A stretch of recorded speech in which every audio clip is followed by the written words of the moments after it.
You hear a phrase like artificial intelligence or 100% renewables, and before the speaker even finishes their sentence, your stomach tightens. You've already decided exactly how you feel about the person speaking. This is humanity's oldest evolutionary software. Down at lens 1, the eye-level view, your nervous system rapidly scans for one answer: friend or threat.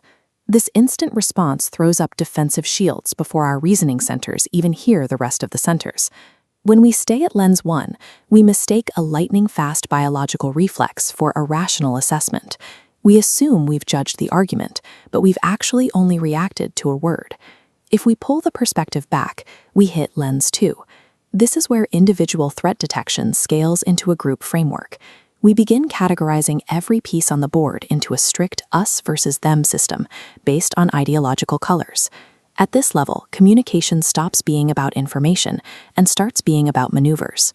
Every data point from the other side is perceived as a hostile game move rather than an actual argument. We spend our cognitive energy scanning for allies and enemies. It's a high-stakes tribal logic that demands total focus. Remaining locked in these factory settings guarantees a cycle of ideological skirmishes. It keeps our gaze fixed on the other pieces, leaving us blind to the structural forces that actually dictate how the board moves. To see those forces, we have to pull the camera up to lens 3. Looking down from here, the individual good guys and bad guys disappear. Instead, we see the macro structures driving their movements: the flows of energy, the constraints of supply chains, and the math of global debt. This perspective creates intense social friction. When you describe these structural realities without picking a side, people still operating at lens 2 interpret your neutrality as siding with the enemy. Understanding the board requires letting people finish their sentences.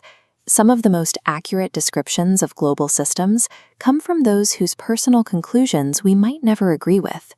Discarding the data of lens 3 because we dislike the person delivering it leaves us unable to account for the physical realities of the 21st century. Lens 4 reveals that the entire human game board is resting on something much older. Every economic and political system we fight over is balanced on top of a living biosphere. At this altitude, we track the 10 million species we share this space with and the oxygen commons we all breathe.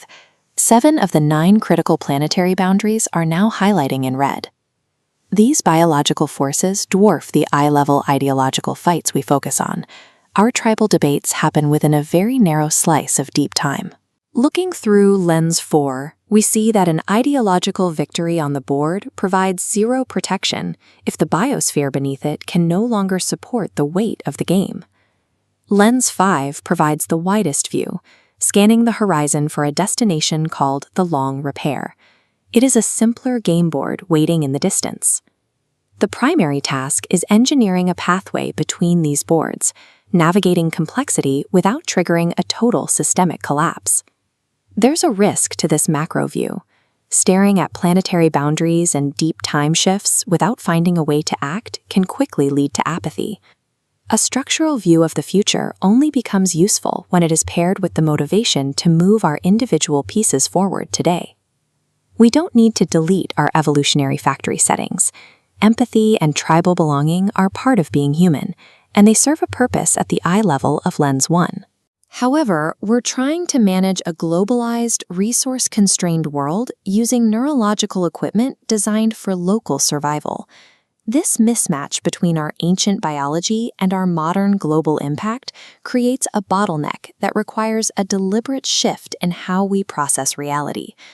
The skill needed for this moment is the ability to move your own camera, holding the emotional reality of the person in front of you while acting on the ecological reality of the planet beneath you. Mastering this multidimensional perspective is how we meet the future halfway, ensuring the game continues for the generations that follow us. We have built our world on a high-stakes assumption that our industrial momentum is as unsinkable as the steel hulls we once set into the Atlantic.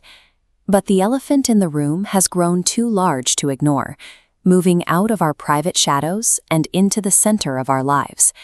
This is the meta-crisis, the tipping point where the stories of endless growth collide with the physical limits of our planet. The Lifeboat mini-course is your immediate, structured transition, a free 5-day journey delivered to your inbox to transform global anxiety into local resilience. Day 1 begins with an audit of the invisible, the energy and water systems you rely on every hour, yet rarely ever see. Day 2 forces a change in your geographical lens, challenging you to locate your true home within your watershed and local bioregion. You won't navigate this terrain alone. You will receive daily study guides and synthesized patterns designed to cut through the noise and reveal the architecture of change. Day 3 asks you to practice active hope in a world facing ecological overshoot. Day 4 introduces the demanding standard of revolutionary love. By tracing the water back to your neighbor's tap, you move beyond the narrow walls of self-help and into the expansive, interconnected practice of systems health. The climax arrives on Day 5 with the introduction of a specific framework for your future, the 9x21 harvest. Who is your mutual guiding spirit in this transition, and which 9 things will you choose to do? Stop waiting for the headlines to crush you. Sign up for the Lifeboat mini course now. Access your Day 1 materials immediately and join the community hub where the next story of our world is already being written. You can remain tied to the illusion of a collapsing global credit card, or take this course to begin building real systems health today. The Earth is tired of the lie. It is time to dance with the truth.